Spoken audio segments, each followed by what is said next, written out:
আপনার জীবনের জন্য আমার আজকের আলোচনা মাইল ফলক হয়ে যেতে পারে, কথা বলেন ঠিক কিনা? কারণ আপনি ভালো করে বুঝেন, নামাজ পড়ে, জিকির করে, তাসবিহ পড়ে, হজ করে যদি আল্লাহর জান্নাতে যদি না যাওয়া যায়, তাহলে আমার জীবনটার কোনো মূল্য কিন্তু থাকবে না, কথা বলেন ঠিক কিনা? এজন্য ইসলামী আন্দোলন করতে হবে, দ্বীনের জন্য জীবন দেওয়ার শপথ নিতে হবে।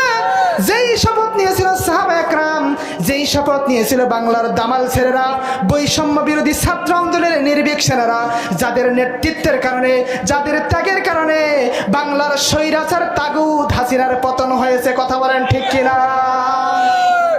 পালারে পালা জলদি পালা, নইলে তোদের গলে ঝুলবে তালা। পালারে পালা জলদি পালা, নইলে তোদের গলে ঝুলবে তালা।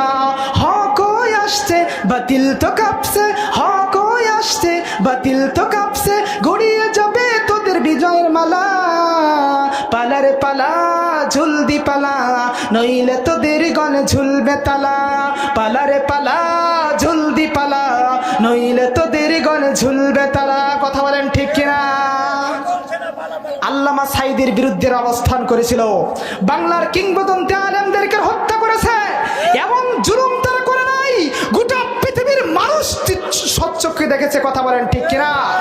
আল্লামা সাঈদীর কথা মনে পড়ে যায়, বাংলার হাজার হাজার আলেম যার তাফসীর শুনে আজকে বক্তা হয়েছে, আলেম হয়েছে, সেই কিংবদন্তি রাহবারকে এই জানোয়ারের দল নির্বিচারে তাকে হত্যা করেছে, কথা বলেন ঠিক কিনা? জাতি তোমাদের ভুলবে না। আমি একটা কথা বিভিন্ন তাফসীর মাহফিলে বলে থাকি, তুমি ইসলামের বিরুদ্ধে অবস্থান নিয়ে টিকে থাকতে চেয়েছিলে, কিন্তু আল্লাহ বরদাস্ত করেনি। তোমার অবস্থা কি হয়েছে? আজ থেকে 850 বছর আগে বাংলার শাসন করত স্বৈরাচার তৎকালীন যুগের শাসক লক্ষণ সেন, কথা বলেন ঠিক কিনা? ইখতিয়ার উদ্দিন মোহাম্মদ বখতিয়ার খিলজি মাত্র 18 জন সৈন্য নিয়ে জঙ্গলের পথ ধরে লক্ষণ সেনের রাজপ্রাসাদে নারায়ে তাকবীর স্লোগান দিয়ে সেদিন কাঁপিয়ে দিয়েছিল।